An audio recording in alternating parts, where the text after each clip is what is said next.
to the channel. In today's video we're going to talk about money, but first I need a cup of tea.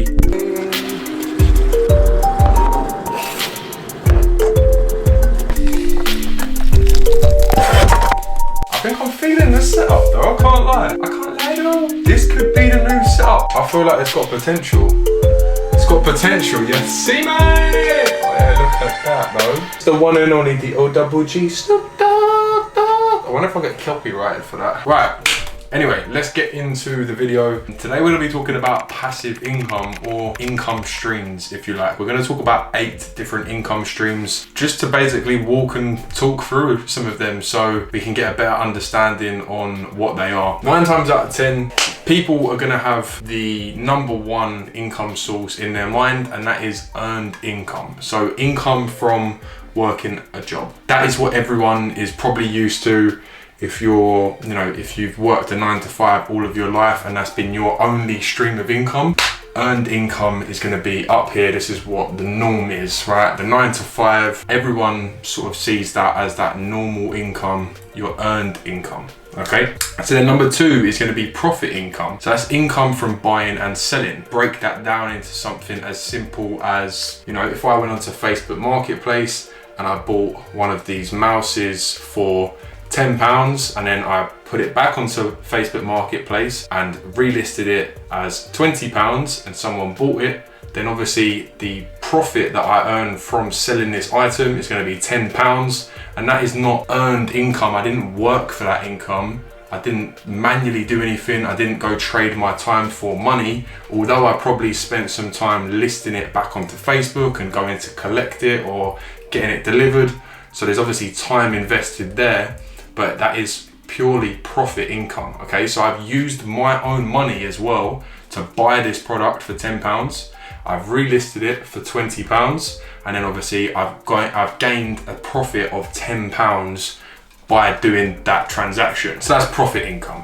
The next is interest income. So that's income from lending money. Something I wouldn't necessarily suggest getting into, especially if you're watching this channel. This is all about, side hustles, online business, YouTube, Facebook marketing, and someone's ringing me. Yeah, interest income. So income from lending money probably isn't something that I would suggest you getting into, especially if you haven't got the other income streams that we're going to talk about. That's probably going to be a little bit further down your list. Number 4 is residual income, or residual income.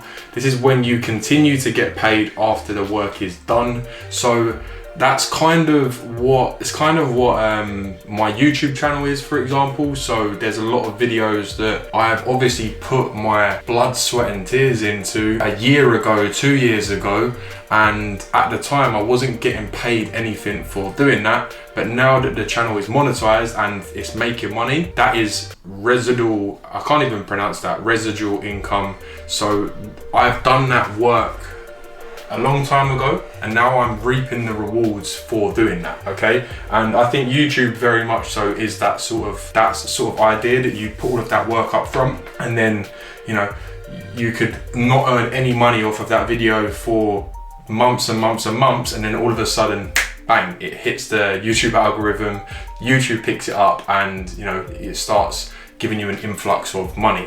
And I really call it like a dividends. I call it like digital dividends, which is number 5. That is the next one that we'll be talking about. And dividends is income that you get from owning stocks. So for example, I own McDonald's stock, because we love the double cheeseburgers. But yeah, I own McDonald's stock, and because I own part of McDonald's stock, they'll pay me a dividends for owning that stock. Okay, so they pay you a small percentage, a small fee every year or every month, quarter, whatever the dividends is basically paying out. But McDonald's, I've got a few others that pay dividends for owning their stock, but I like to call YouTube like my digital asset dividends. So yeah, but obviously dividends from owning the stock, that's how that works. If you continue to build that up, I know Anna I'm gonna leave Anna's link somewhere for her channel. She's basically made it her mission that she's gonna get all of these stocks paying her every single month a dividends so that it basically is paying her an income throughout the year on these individual months. And then you've got rental income. This is something I've obviously been trying to pursue, thoroughly doing research when it comes to buy-to-let properties and getting into the property market. But that is that is rental income.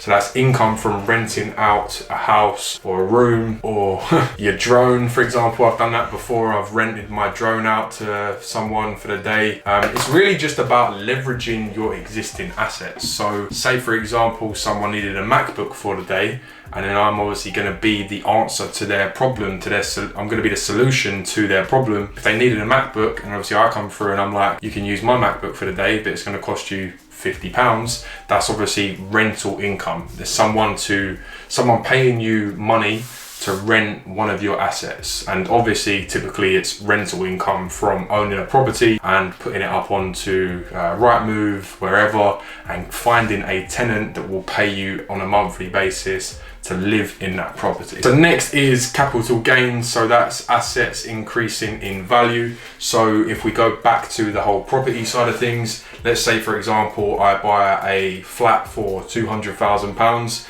and then in a year's time I've added some value to it. I get it revalued and it's now worth £260,000.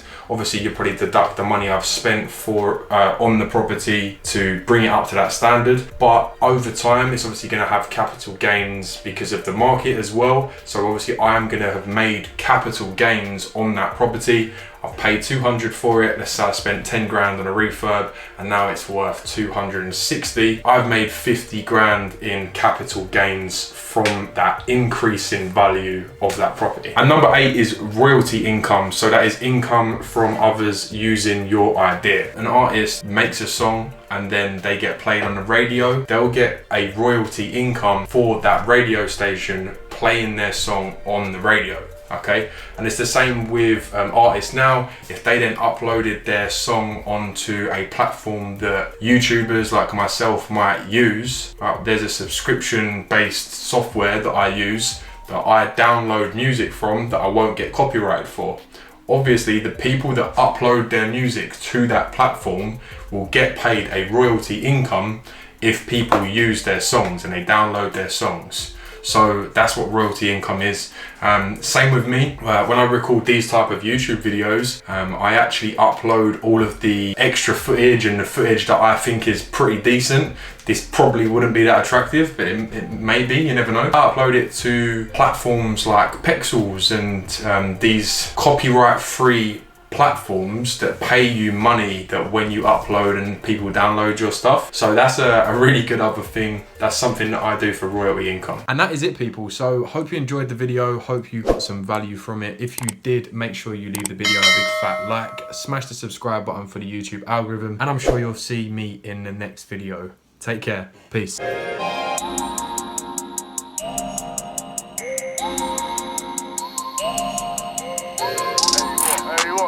Hollywood 6.